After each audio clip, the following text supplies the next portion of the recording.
Hello, I'm Ziyang Song. My speech is about negotiating cross-culture, engaging with Chinese business culture. In today's connected world, being able to handle cross-culture negotiation is a key skill for success in global business. One important culture to understand in international negotiations is China. As the second largest economy and a major trading power, China's culture, shaped by thousands of years of history and philosophical, jointly affects how negotiating happens. In this speech, I will talk about key aspects of China culture, how this culture traits in reference negotiation, and give tips for negotiating effectively with Chinese people. Chinese culture is deeply influenced by Confucius, which focus on value like harmony, respect for heritage, working together as a group, and doing what's right. This value shows up in daily life and affect how Chinese people approach negotiations. As Suicide says, the value, rules, attitude, and behaviors in a culture create a system that impacts how people communicate and integrate in global business. One key culture trait in China is high power distance, which means people respect accurate and don't usually question it. In negotiations, this means decisions are often made locally, and foreign partners need to be respectful and firmful. China also value long-term sustainability and future benefits, so patience is important in negotiations. Another important trait is a collective thing, where the group's interests come before individual ones.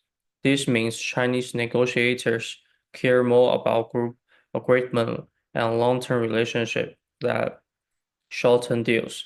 Being too competitive or assertive can upset the balance and harm trust. The idea of face also plays a big role in negotiations.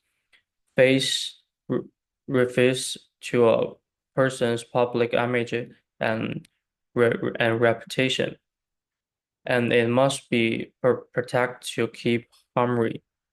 Chinese people tend to avoid direct disagreement or saying no in order to save face and avoid embarrassment. Guanxi, which means personal connections and trust, is another important factor. It's more than just networking. It's about building deep relationship based on molten logics. In Chinese business, Guanxi reference access to opportunities and how negotiations unfold. Overall, the Chinese negotiation culture is built on respect, harmony, and relationship building, with a focus on long-term trust. International negotiators need to be strategy and sensitive to these culture differences. Chinese negotiator approach talking with a focus on relationship and the group interest. These ways of thinking affect the three stages of negotiations: different differentiation, exploration, and exchange. In the differentiation process, Chinese negotiators avoid direct confrontation or competition. They prefer to use subtle hints, integrate message, and show respect for social role and heritage. Sometimes they use silence as a tactic to show they are thinking or being considerate, not because they don't they don't care. In the exploration press, They focus on understanding the other party's values, goals, and trustworthiness. In China, trust is more important than price of teams. They also care about saving face, so being too direct or making aggressive offer offers might be seen as rude. The exchange press is using more relaxed, a long time for advice from leader and internet the discussion. Chinese negotiators often prefer broad, flexible agreements instead of detailed contracts, being them more as intimate than strict promise. To negotiate effectively with Chinese counterparts, international negotiators need to understand the culture and adjust their approach accordingly. Here's how to match each state better. In the differentiation state, it's important to show respect for title and heritage. Find out who has the decision-making power and be ready for decisions to go through several levels, avoiding posting or pushing your own agenda too much. Instead, adopt a team-oriented, respectful attitude. As Patrick says, culture is shaped through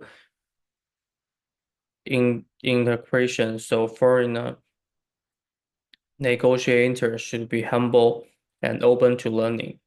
In the exploration state, take time to build relationships, share meals, have cursed conversations, and offer something in return when appreciated. These activities are not just small talks, they are important for the negotiating process. Understand that not all questions will be answered right away, and meaning can be communicated through contexts, not just work. Be patient and really listen. For the exchange state, don't rush to close the deal. Be flexible, focus on multi benefits, and allow for some variance. Being too regret with legacy and legend details might be seen as untrustworthy. Instead, process broad ideas and focus on building a long-term partnership. This fits with the Chinese approach of flexible agreements developed through ongoing cooperation. To negotiate well with Chinese counterparts, you need to stop thinking of culture as a flex list of rules and instead understanding it as something that changed during the negotiation. As Holiday said, small cultures are great in the negotiating process itself. This means you should set aside any assumptions, be flexible with time and pacing, and focus more on building relationships than rushing to close a deal. Be understanding Chinese value like heritage, working together, homage, and saving face. You can negotiate in a way that shows respect and strategies, building 关系, respecting social rules, using integrate communication, and being flexible with agreements are all important parts of negotiating intelligently and respectfully. Lastly, it's important to reorganize your own culture gradually and briefly. The best negotiator aren't just sensitive to the other culture, but also aware of themselves. As Faith Patrick pointed out, the goal isn't to win, but to create long-lasting relationship built on respect, trust, and understanding. Thank you. These are all my speech, and this is the reference. Thank you.